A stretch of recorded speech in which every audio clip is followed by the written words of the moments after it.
상담을 해보면 많은 의뢰인들께서 증거는 많습니다. 증거는 다 있습니다. 라고 하십니다. 그런데 막상 본격적인 소송 준비에 들어가면 쓸만한 증거를 찾기 어려운 경우가 많습니다. 왜 그럴까요? 증거는 말 그대로 잘 준비해야 되는데요. 오늘은 소송에서 이기기 위한 증거 준비 방법에 관해 이야기해 보겠습니다.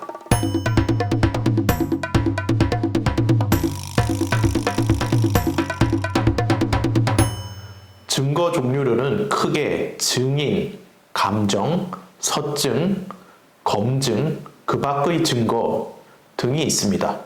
좀 더 구체적으로 살펴보면 증인 신문을 통한 증인의 법정 진술 내용, 감정을 통한 전문가의 사실 조사 및 판단 내용, 서증 조사를 통한 문서 기재 내용, 검증을 통해 법관이 직접 사물 상태 및 현장을 검사한 내용, 도면, 사진, 동영상 등의 내용이 재판에서 사실 인정을 위한 자료로 활용됩니다.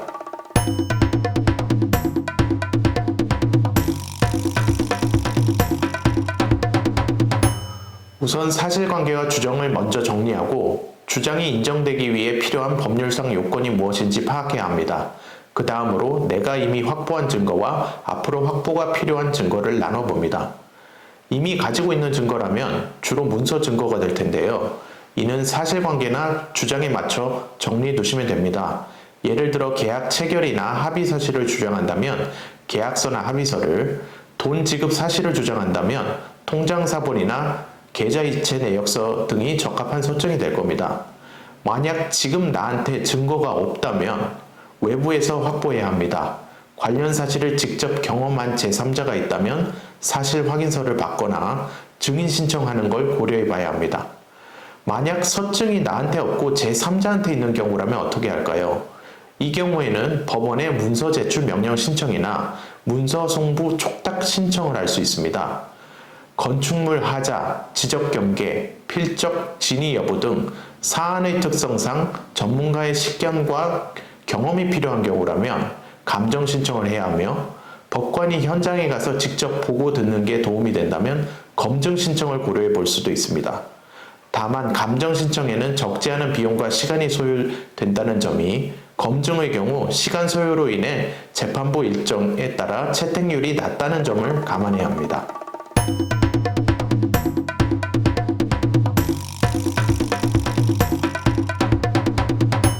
주장 또는 쟁점과 관련된 사실을 직접 보고 듣는 등의 경험을 한 사람에게 부탁하는 것이 가장 좋습니다.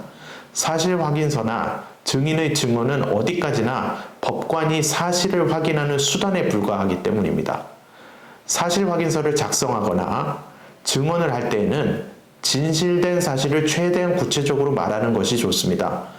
예를 들어 피고가 원고에게 물품 공급을 못하겠다고 이야기하는 걸 직접 들었다는 것보다는 피고가 2022년 10월경 오후 2시쯤 역삼역 근처 스타벅스 매장에 원고, 피고, 본인 등 3명이 있는 자리에서 원재료 200개 공급을 못하겠다고 말하는 걸 직접 들었다고 진술하는 것이 훨씬 설득력 있게 다가올 것입니다.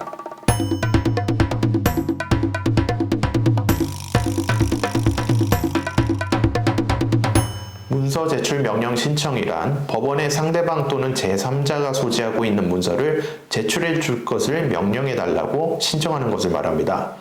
다만 그 신청이 인정되기엔 요건이 다소 까다롭습니다. 민사소송법 344조 1항은 상대방이 해당 문서를 증거 등으로 인용했을 것, 신청자가 소지자에게 해당 문서의 인도나 열람을 요구할 수 있을 것 등을 요구하고 있습니다. 다만 문서 소지자는 증언 거부 사유, 비밀 유지 의무, 공무원 직무와 관련이 있거나 일기와 같이 오로지 문서 소지인이 이용하기 위한 문서인 경우에는 제출을 거부할 수 있도록 하고 있습니다. 문서를 소지하고 있는 자에게 제출 의무가 없을 경우에는 문서 송부 촉탁 신청을 고려해 볼 수 있습니다. 실무상으로는 국가기관 또는 법원이 보관하는 문서, 예컨대 지금 진행하고 있는 소송과 관련된 다른 수사 또는 법원 사건의 기록을 받아야 할 때 문서 송부 촉탁이 이용되고 있습니다.